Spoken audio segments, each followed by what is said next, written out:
좀 더 고민해보겠다. 김무성 대표의 삼고초례 사퇴 의사를 밝혔던 김태호 최고위원이 고심에 빠졌다고 합니다. 좀 더 깊이 고민해볼 여지가 생겼다며 철회 가능성에 무게를 둔 듯한 발언을 해서 관심을 모으고 있습니다. 김무성 대표의 개헌 발언에서 시작돼 당내 갈등으로까지 번졌던 여권 내 힘겨루기 양상이 봉합 국면에 접어들지 주목됩니다. 이번 주 정치권을 향한 여론의 움직임 살펴보겠습니다. 이택수 리얼미터 대표, 배종찬 리서치 본부장 나와주셨습니다. 어서 오십시오. 네, 어서 오세요. 안녕하십니까. 자, 매주 살펴보고 있는 지지율부터 오늘 분석을 해보겠습니다. 네. 대통령 지지율 10월 4주차 어떻게 나왔습니까? 네, 박근혜 대통령이 최근 3주 연속 하락하다가 이번 주에는 50.3%로 소폭 0.5%포인트 상승했습니다. 부정평가는 최근 들어서 40% 중반까지 올라가는 그런 양상을 보이다가 지난주에는 1%포인트가량 하락했는데요.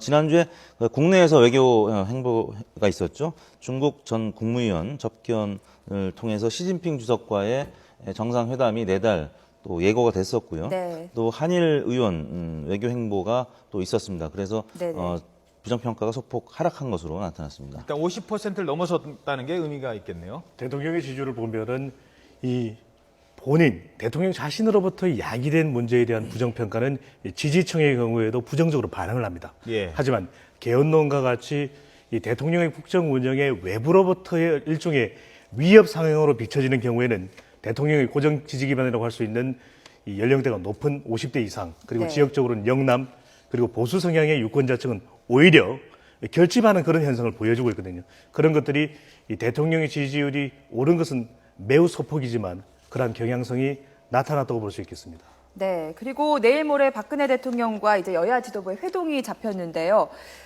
지난해 9월 이후에 1년 1개월 만입니다. 지난해 같은 경우는 결국 입장차만 확인하고 별거 없게 끝나다 보니까 이 회동 이후에 지지율이 오히려 소폭 하락했었다고요. 그렇습니다. 작년에 기억하시겠습니다만 국회에서 김한길 대표와 황운여 대표 이제 같이 만났었는데 오히려 만나서 여야 간의 골만 확인하고 그러면서 지지율이 사실 많이 떨어졌습니다. 그렇지만 지난 7월 달에는 이완구 박영선 3자 회동이 있었을 때는 뭐 큰 변동은 없었고요. 이제 당시에 시진핑 주석과의 정상회담이 있었기 때문에 오히려 거기에 가려서 지지율에 큰 영향은 없었습니다만 이번에 이제 오랜만에 여야 대표 회담이 있는데요.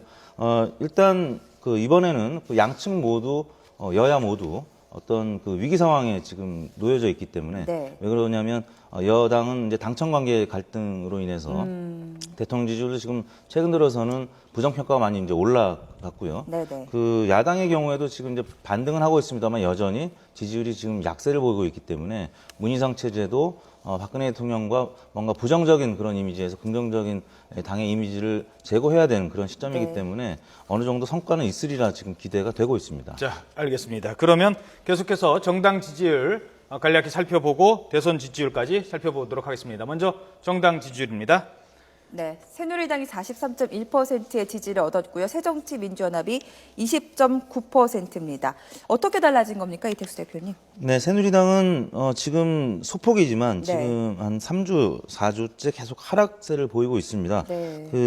아시겠습니다만 이제 지난주에 당청 관계도 좀 균열이 있었고 또 당내에서도 김태호 최고위원이 지금 당대표와 지금 대립하는 양상을 보이고 있기 때문에 지지율이 약세를 보일 수밖에 없었던 상황이고요.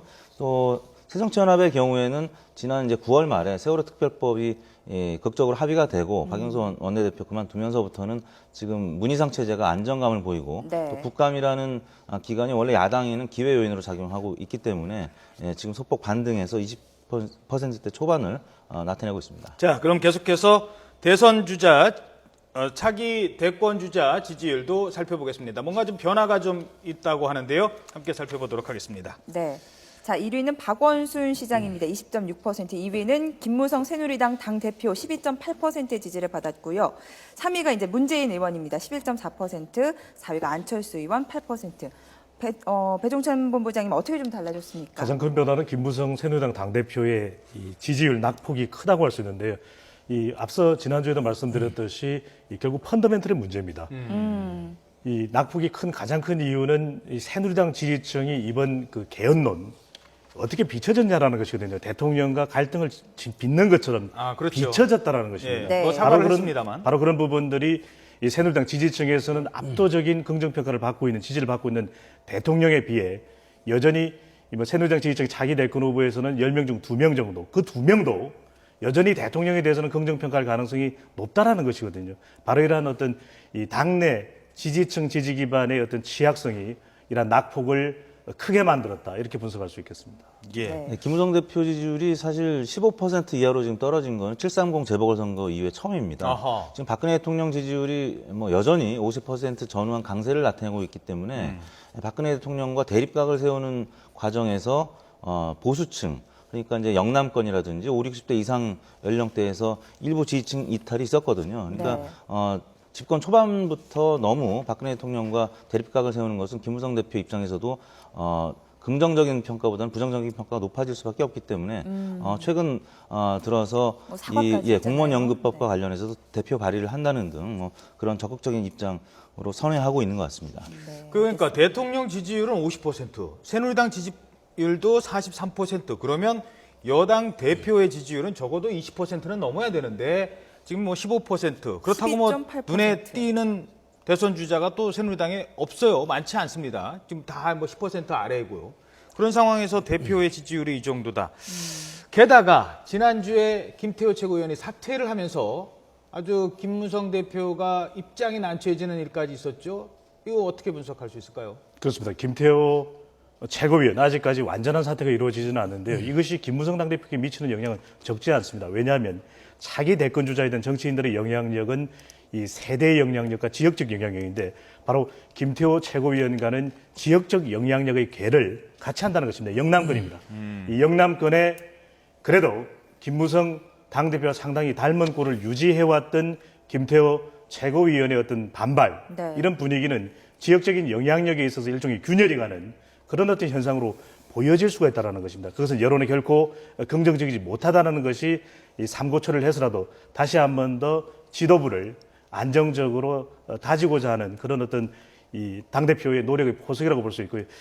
김태호 최고위원은 이전에도 이 총리로 지명된 바도 있고 경남지사직을 던지고서 새로운 다른 행보를 했습니다. 물론 총리 지명에서 여러 가지 논란이 있으면서 결과적으로는 이 자진 사퇴를 했는데요.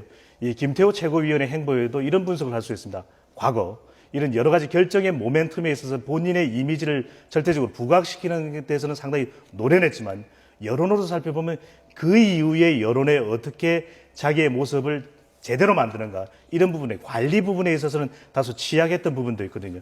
어떤 결정을 내리느냐, 과연 끝까지 사퇴를 고집하느냐, 아니면 다른 어떤 묘책을 가지고서 본인의 이미지를 더 부각시키느냐, 예.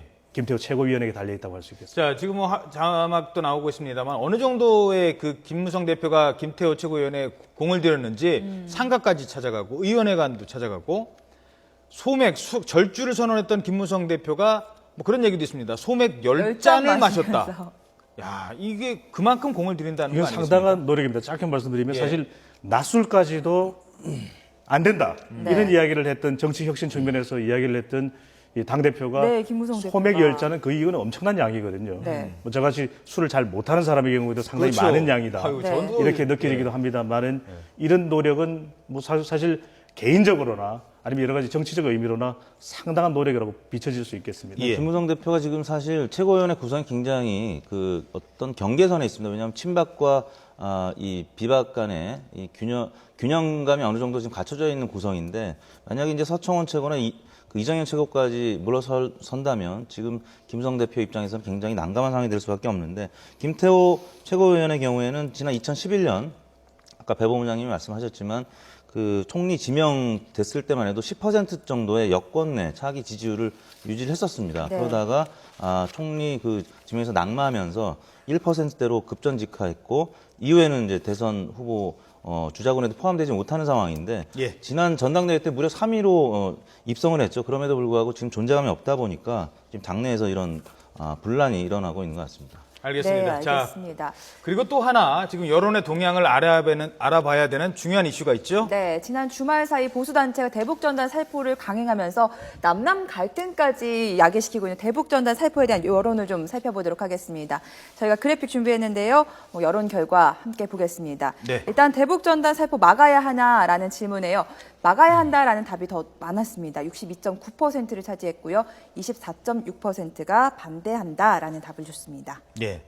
그리고 한국 갤럽에서도 지금 보신 거는 리얼미터 조사죠. 네. 리얼미터 조사고요. 그리고 한국 갤럽의 조사도 있었죠. 네, 자, 대북전단 살포 찬성하냐라는 질문에 반대한다는 답이 더 많았습니다. 한 10명 중에 6명 정도가 반대 의사를 밝혔고요. 찬성한다는 답이 32%를 차지했습니다. 예. 자, 정부가 이를 막아야 하느냐에 대한 조사가 또 있었습니다. 네, 자, 정부가 막아야 한다라는 답이 50% 가까이 차지했고요. 막지 말아야 한다는 답도 높았습니다. 37%를 차지했습니다. 예.